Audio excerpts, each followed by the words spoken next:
up, everybody? Welcome back to another open video. It's really hard to talk and look at the camera at the same time.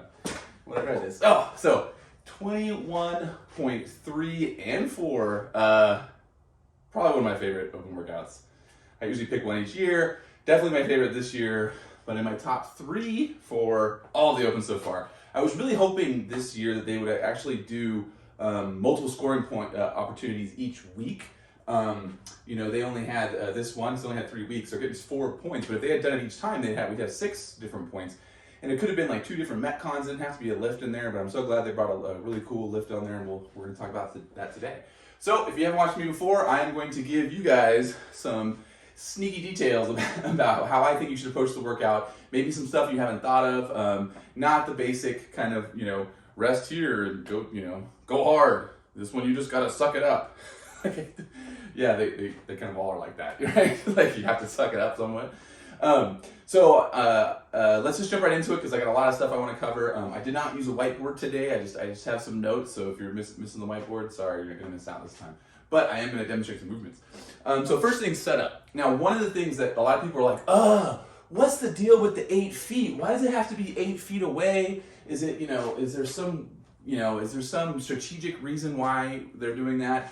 I believe it's for safety, right? Because people, especially on toes to bar, chest to bar pull-ups, things like that, people can fall. Toes to bar especially, we've seen videos of that happen in previous opens, and people want that bar as close as they can to save transitions. Having that bar requirement 8 feet is a safety thing. They don't want people falling on the bar. So that's it. Make sure you read the rules, understand that you have to basically start under your pull-up bar and then run over to the bar after each rest interval. Gear and shoes. So before you start this workout, you're definitely going to have your plates set up and have a plan for the loads you're going to lift. And we'll talk more about that later. I do recommend Oli shoes for this workout because of all the squats and thrusters. I know some people are going to be like, oh, but JJ, it's gonna ruin my toes to bar. It's not. Oli shoes are not that heavy.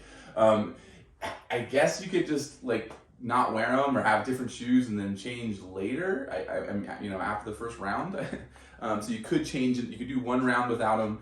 During the rest interval, put your Oli shoes on, and it shouldn't affect your chest to bars or your bar muscle ups. Otherwise, you will have time at the end because you're not going to go right from finishing your last thruster to your first attempt on the barbell. But it's just one of those things that you don't want to mess with when you're tired, and it kind of stresses you out. So I recommend Oli shoes for the whole workout, or at least has some sort of heel lift. Now, when it comes to that bar lift, you're going to want to warm it up. You're going to want to practice it before the workout starts. Obviously, you don't need to hit the lift you want to hit, but you want to make sure your body is comfortable with the load that you plan on doing. At least your opening weight. Obviously, a lot of people don't want to do that because they think it's going to make them tired for the workout, but you should be warming up anyway. I recommend just warming up with that little complex. Let's talk about the front squats. So on the front squats, I actually think you should try to just go unbroken. If it's really heavy for you, for all you guys who are novices, you have to break it up. If you can, squat clean that first rep, it does count. If you're not comfortable and you need to get set, it's totally fine to power clean it and get in your stance and then do your squats. That's legit also, but keep in mind that if you're going for a fast time, that'll slow you down. Keep the torso upright. Really think about what you're doing with your front rack. So one of the things that makes workouts like this hard is you're spending a lot of time in this rack position, either in the front squat or when you're doing your thrusters, which really blows your forearms up. And after toes to bar and chest to bar, your forearms are going to be tired, which will make the bar muscle ups harder, right? So just think about on your front squats, maybe being really loose with your fingers or even doing the Adrian style to kind of save your forearms a little bit. If you're not used to it, you may not want to mess with it because if you don't want to make anything too different when you're making these attempts. But just be aware of that. So if you can, like I said, if you can do something else that can save your forearms, and you're someone whose forearms tend to blow up when you're doing things like chest to bar pull-ups and stuff, then this could be a way to help you get a little faster time. Then you go into the toes to bar. So toes to bar, I'm a big fan of doing the knee up and then a flick at the end. So you're hanging from the bar. Instead of doing the full body, straight body where you bring it up, I want you to think about throwing your head and shoulders back, bringing your knees up to your chest, and then just flicking at the very end. So you're gonna go here, flick, flick. And this shortens the lever arm, so it's easier on your hip flexors.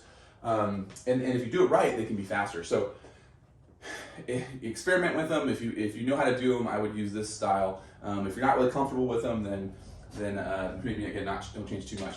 Now for a lot of people, you're just going to break it up into even sets. You know, if you're not somebody who can do 15, 15 or 30 in a row or whatever it is, you know, maybe get like a kind of a biggish set to start, but then go small after that, and then just finish out, and then try to finish with a big set too.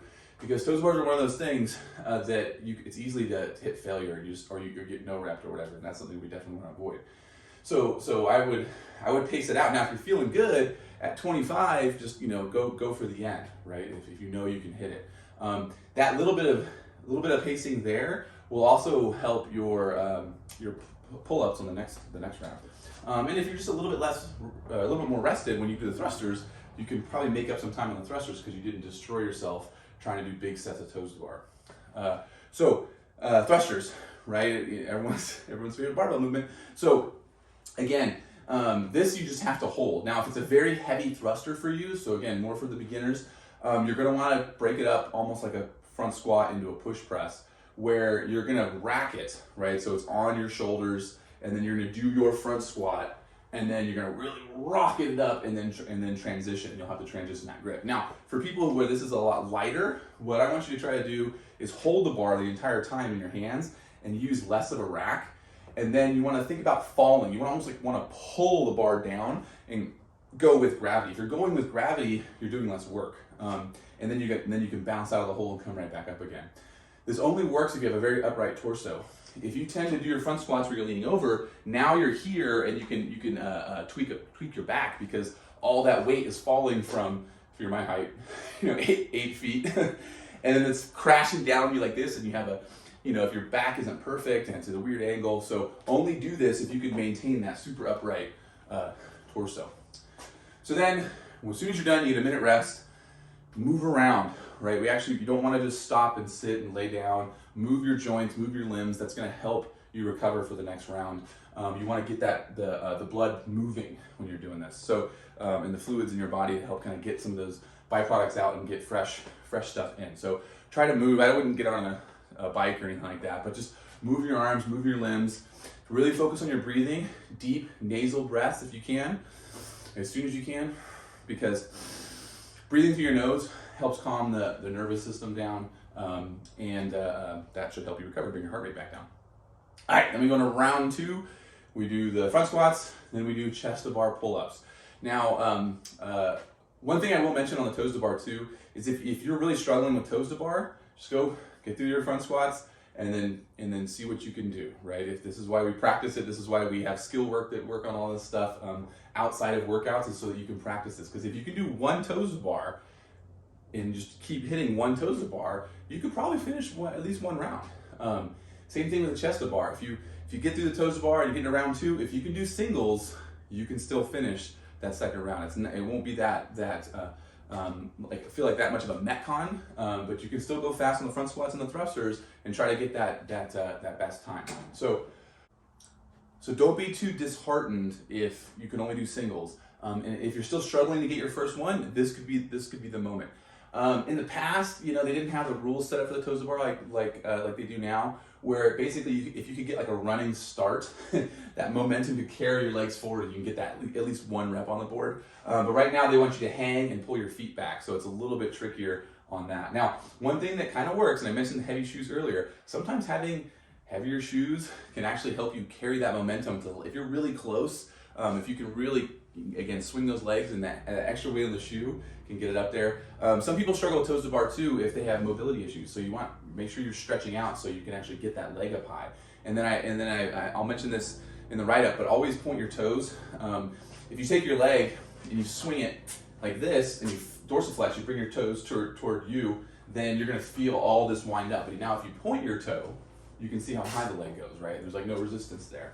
If I was a little more warmed up, maybe, yeah, I can get my knee in my chest. So point your toes when you do that. It also creates a bigger surface on the bar. If your toes are like this, you could miss, right? So I know some people think, oh, it's less distance, but trust me, pointed toes works for the vast majority of people. Works better. All right, going back to chest to bars. So again, if you don't have these, now could be your moment. If you're not even close, and kipping pull-ups are already a struggle, then it may not be in the cards. Don't hurt yourself trying to get a chest to bar pull-up. Now, if you have kipping pull-ups, but maybe you haven't hit any chest to bars yet, what you can practice is make sure you have the mobility and the range of motion to get the bar to hit your chest. For some people, again, this is tight and they can't fight their own restrictions to get their chest to bar. So that can actually be part of why you're struggling to get your chest to bars. So make sure you've mobilized that before the workout starts.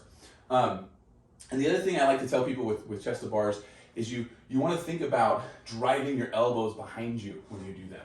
So if I'm in here, I'm going to think about driving my elbows back behind me, like I'm trying to elbow someone who's in line behind me a little too close. I hate that. And that way you can get that chest. Think about expanding the chest and reaching. Now, some people may even have to do singles and they can kind of get one shoulder in and then it still hits their chest. And that can work too if you're doing singles. So just keep some of those options in mind if you're one of those people that you can't get them or can't do more than one at a time. That can be some of the reasons. Now for your more intermediate people, if you can butterfly these, do it. Unless that really blows up your grip, they're just more efficient. They tend to be a little faster. You don't have to do big sets. Like I mentioned on the toes to bar, you can still do sets of 5 or 6 or whatever and get through it fast and save the grip stuff for the bar muscle ups at the end. So yeah, get through these. Again, thrusters probably need to be unbroken if you can. If it's really heavy for you, take that time with where you're breaking it up into almost like 2 separate movements. But if you can, I think you should just go unbroken because you got a minute rest that's forced. So it's a sprint. Now, instead of dropping the bar, if you need to rest, try to rest it in the front rack or take a few extra breaths with the bar overhead rather than dropping it to the floor.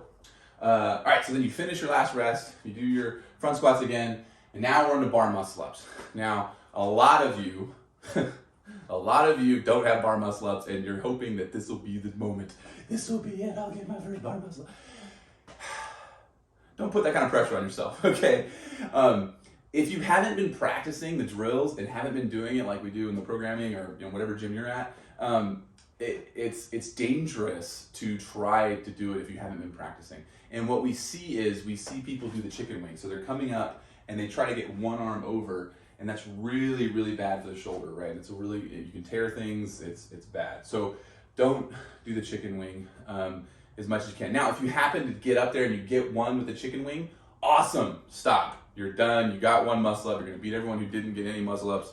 Don't keep trying to do it. Only do it if you can do it without doing the chicken wing. That's kind of my big advice. Please, I don't want to see people tearing their shoulders on this workout.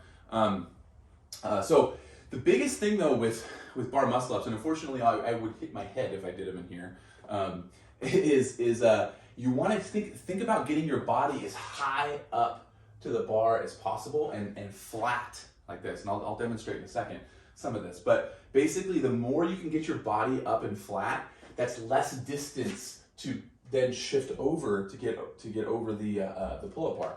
So the reason why the standard is no part of the foot can break the bottom plane of the bar. Now, previous times it was the heels and the top of the bar, but now it's no part of the foot. The reason why they have that rule is because there's something called a glide kick. And the glide kick is something in gymnastics. It's when they're just getting on the bars to work on them, for example. It's really efficient. And you bring your legs really high, you plank out your body into where it's one big rigid structure, and then you just hinge, whoop, and you come up. And it takes very little energy. So they don't want people doing that. That's not what they're trying to accomplish. So you got to be aware of that, right? So you can't bring your feet above the bar. But that doesn't mean we can't kind of not cheat it, but create efficiency while not risking the standard. So basically the way this works is I'm going to start my bar muscle up. Can't do it because I'm hitting my head. And then I'm going to think about pushing the bar away and back and keeping my arms straight. I'm not pulling. It's not a pull-up. And then I'm gonna think about bringing my hips all the way up to the bar, but I'm gonna bend my knees slightly. And by bending my knees slightly, like this, I'm not risking the standard. Your knees can go above the bar. It's probably not the best form for that, but that's not something that they're watching. They're watching for the shoes, the feet. So you want to bring those knees up, and then you're going to violently open them, like you're doing a big power clean or something. And when you do that, you're going to bring your hips to the bar, because I'm pushing down like this with my lats to bring the bar to my hips, because I want to catch on top with as little bend as I can get away with, right? You have to do some sort of dip at the top, but you don't want to be catching here, and you don't want to be chicken winging. So once again, I'm going to swing, and I'm thinking about driving my head up and back this way while I'm bringing my knees up and folding the hip a little bit, and then I'm going to open my hip and then while pushing down and drive my head over. So the beginning of that kick looks like this. So I'm coming here, and then it's up like that, right? And then once I open the hip, again, I go into that rigid posture, and I let the weight of my legs bring me down. Here. So again, I'm swinging. I'm going to bring my knees up, and then think about getting my hips up to the bar. A little freaked out by that. So practice it beforehand. Try to get those bar muscle ups, your first one, outside of the Metcon, right? We don't want them to be in the open or in workouts. We want you to do them in a calm, controlled environment where you're being safe, maybe being spotted. But again, if you're really close, then again, practice, and then get to this moment and see what you got. But just make sure you're being safe. Let's talk about tiebreakers real quick. It is at the end of each round, right? So if you know you're not going to get any chest to bars, just go as fast as you can on round one, obviously. Same thing, if you know you're not going to get any bar muscle ups, then just try to get your best tiebreaker score for round one and round two, and then you're going to do your squats, and then you're just going to watch the bar until the 15-minute time cap. Now, for a lot of you, you might have one bar muscle up, or maybe you can link 2 or 3. There's a chance you can still finish this workout. Again, if you go pretty fast and hard on the first part, that gives you a lot more time to work through the bar muscle ups. Now, this is a strategic thing. If you go too hard in the beginning, that could blow you up. But if you really struggle with bar muscle ups, and you know you're going to have to do singles, for example, you might as well go for the fast tiebreaker time, and then just give as much time as possible. So get through those front squats as fast as you can, and then just start watching the clock and use a timer, and just sit there and just machine them out one at a time. If you know you can do one every 10 seconds, well, there you go. That's what you got, right? But you are going to have to go faster than that to finish. That'd be 300 seconds. Well, it's pretty close. But about one every 10 seconds. It really just depends on how fast you finished the first couple parts. And so some of the fastest people are going, they were finishing that stuff in 5 to 7 minutes the whole workout, or the first 2 rounds, and then they had a lot more time to do the rest of it. So they were all under the time cap. But the vast majority of people are going to get time capped, which is fine. If you end up with a couple muscle ups left, just get as many as you can for every rep, and then you're going to be right into the barbell complex. Now, one thing that's good about that is you'll be more rested, because you won't be trying to finish the thrusters, and then you got to go do the lift.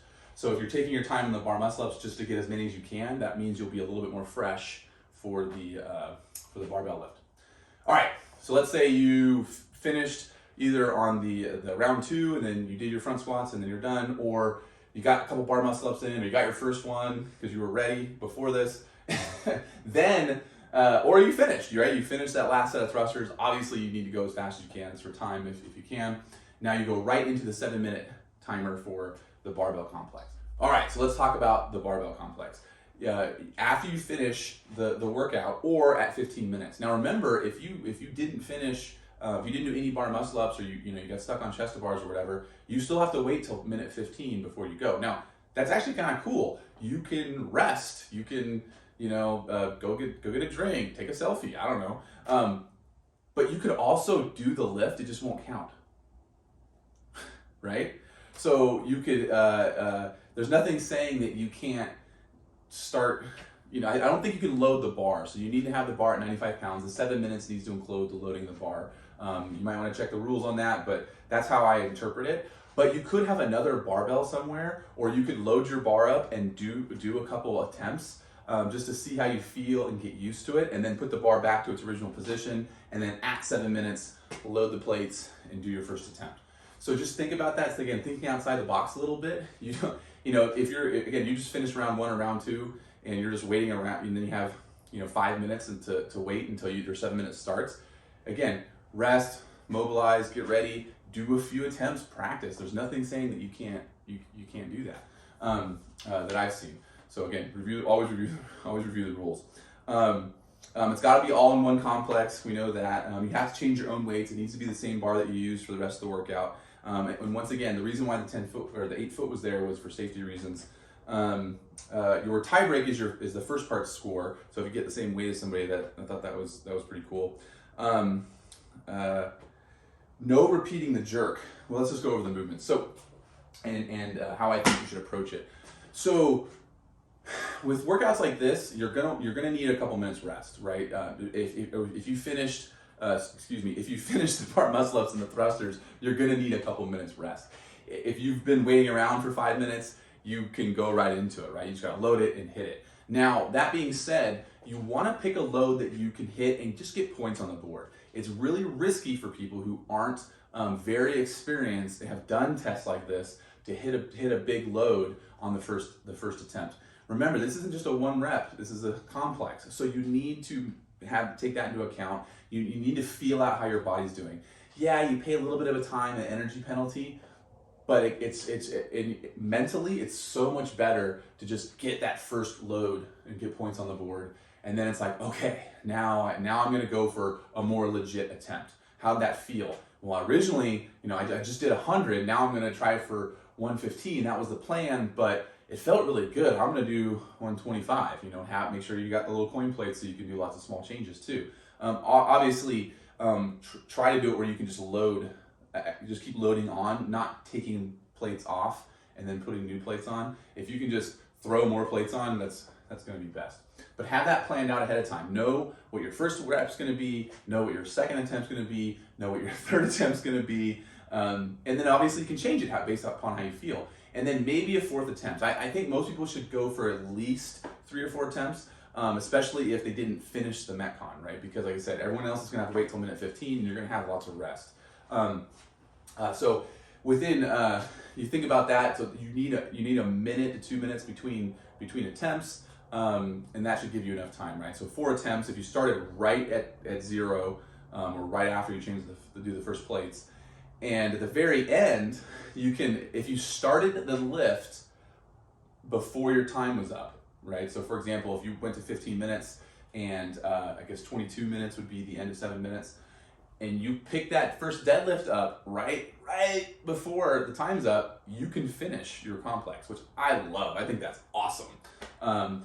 Really exciting. You get that one more attempt, and you wait till the very last second, and then you just gotta go up and just get that first deadlift in, and then you don't rush it. You don't have to rush. You can sit there and be like, oh, again, this is a really good safety. Hats off to CrossFit for thinking of this. Because now you're not trying to rush it and potentially getting hurt, right? So get that get that deadlift up, take your time, go into the clean. Now, most people are probably gonna want a power clean. If you're really comfortable with the squat clean, go for it. You can split clean, do what's comfortable for you. Now, when it comes after the deadlift, then it's touch and go. Now, you could probably rest it on your hips and all that stuff. Not really the best strategy if you have to, but that's pretty pretty sketchy, and the rules are kind of vague on that. It's supposed to be all one continuous set, and you can't really rest. So if you stand up with a deadlift, that's one thing. But if you're like putting it in the pocket of your hips and like going like this for 20 seconds, I don't think it's good for performance. I don't think it's good for the rules. So again, then you go from the hang. Now, when you go for the hang, this is where you're gonna kind of punish your thighs a little bit. You got to make sure you if you can, re-grip that hook grip before you bring it down. This is where wrist mobility and shoulder mobility to be able to get in that position is going to pay off. If you need to, you can mobilize your lats. So one of the things that makes front rack position hard for people is tight lats. So if you can mobilize your lats to help you get in that position, it's not just wrists. Don't sit there and just jack on your wrists. It's this whole kinetic chain that's going to help you get into a front rack position and allow you to regrip. So after that clean, you got to go to the hang. Try to pop it off your shoulders and then hook grip it before it goes down to your thighs, and that'll prevent you from dropping or slipping. And you're gonna have to let it bang on your thighs. That's the nature of a heavy going back to a hang. Then again, power clean, whatever clean you want to do. Again, if you're good with the squat clean, just be aware that after a lot of thrusters and front squats, that could be more challenging. So maybe mix it up. Maybe one's a power clean, one's a squat clean. It also takes more out of you. If you're going to be doing, again, 3 or 4 attempts of this complex, progressively getting heavier, every time you squat it could be really tough. So I only recommend that for people that are super comfortable with that. Now, the other thing that is important to keep in mind with the rules is the jerk. So if you miss your jerk, there's no re-racking it and trying again. Okay, again, safety, I think that's what they're thinking with this rule. And so you want to make sure when you're doing your complex, you're taking your time, and if you're missing the jerk, don't try to save it, let it fall, and either strip weight, rest, and hit it again, or whatever. So just keep that in mind. Now, most people should probably do a split jerk, even at the lighter weights, because again, why tax your shoulders more by pressing it out? Just dip drive, spread the feet and get under it, and lock those elbows out, so you're not using the pushing muscles repeatedly, and then when you're fatigued for the heaviest loads, that's when you'll run out. So definitely do some sort of jerk movement, not a push press. And again, I think most people should do a split jerk. Again, beginners, just make sure you're looking at your judge, and after you've jerked it, you're bringing your feet together and you're staring at them, because I've seen it happen. You're excited, maybe it's huge PR that people are cheering, it's the open, and you get in that jerk position and you're like, oh, I did it, and then you drop the weight before the feet come together. So just always celebrate that moment. Be like, yeah, let your friends and family take pictures if they're there, right? Like you gotta give them a moment to take the picture. Think about standing for a photo at the end of the jerk, because having to do that whole complex again just to get back to the jerk is painful. So just keep that in mind. So again, most people are going to just go right into that first attempt because they've had a significant amount of rest. 1 to 2 minutes between attempts, going on feel, have a plan, but then make adjustments if needed. Get the first one on the board. The second one should be one that you're confident you can hit, but it's going to be a challenge, but it's something you're confident going to hit. And then 3 is the stretch. Okay, if I hit this, it's freaking awesome. And then the 4th, the same thing, right? So you want to get those first 2 in. It helps build confidence. It helps kind of groove the movement for the other ones. And with enough time, again, with 2 minutes rest between, the first 2 might only be 1 minute apart because they're a lot lighter, right? And then now you can take 2 minutes or even 3 minutes for the next 2 attempts. That's plenty of time to recover from those lifts, especially if you didn't finish the whole first part. And that's it for today, guys. That is Open 21.3 and 4.